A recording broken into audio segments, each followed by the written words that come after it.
Well, resultant force, தொகுபயன் விசை, இதை பற்றி தான் நம்ம இன்னைக்கு தெரிஞ்சுக்க போகிறோம். 10ஆம் வகுப்பு அறிவியல் பாடத்தில் முதல் பாடமாக வர்ற இயக்க விதியில் ஒரு பகுதி தான் தொகுபயன் விசை. இதுக்கு ஒரு சிறந்த உதாரணமாக புக்கையும் ஒரு ஸ்டூடெண்ட்டையும் எடுத்துக்குவோம். ஸ்டூடெண்ட்டுங்கிறவர் புக்கை படிக்கிற ஒரு இயக்கத்தில் இருப்பார். அவர் சாதாரணமாகவே இயக்கத்தில் தான் இருப்பாங்க. ஒரு மனிதர்னு எடுத்துக்கிட்டா, அதே மாதிரி புக்கோ டேபிளோ ஒரு நிலையான ஓய்வு நிலையில தான் இருக்கும். அதை நிலையியல்னு சொல்லுவோம். இது 2 வேர்டு தான் இந்த இயக்க விதியில ரொம்ப இம்பார்ட்டன்ட்டுன்னு ஏற்கனவே சொல்லியிருப்பேன்.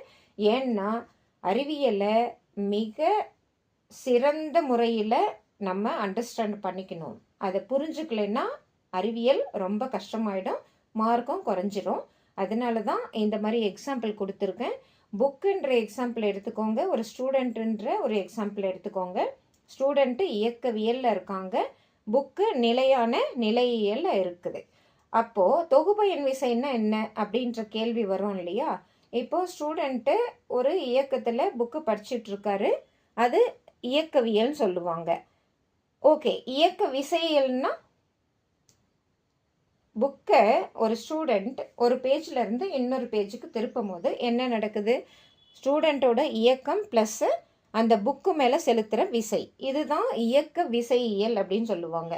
அதாவது இன்னும் நல்லா சொல்லணும்னா கரெக்டாக ஸ்டூடெண்ட் மேலே இருக்கிறது இயக்கவியல் விசை, புக்கு மேலே ஸ்டூடெண்ட் ஏற்படுத்துகிற விசை இயக்க விசையியல். ஓகே, இந்த இயக்க விதிகளில் இயந்திரவியல்னு இருக்குது, அதில் தான் நிலையியல் அண்டு இயக்கவியல் அப்படின்னு சொல்லிட்டு 2 பார்ட்டை நம்ம தெரிஞ்சுக்கிட்டோம். இந்த 2 வேர்டை தவிர இந்த பாடத்தில், அதாவது இயக்கவியல் இயக்க விதிகள் பாடத்தில் இந்த 2 வேர்டை தவிர வேறு எதுவுமே நீங்கள் மைண்டில் வச்சுக்க கூடாது. அப்போ தான் ஈஸியாக அண்டர்ஸ்டாண்ட் பண்ணிக்க முடியும். அந்த 2 வேர்டு என்ன?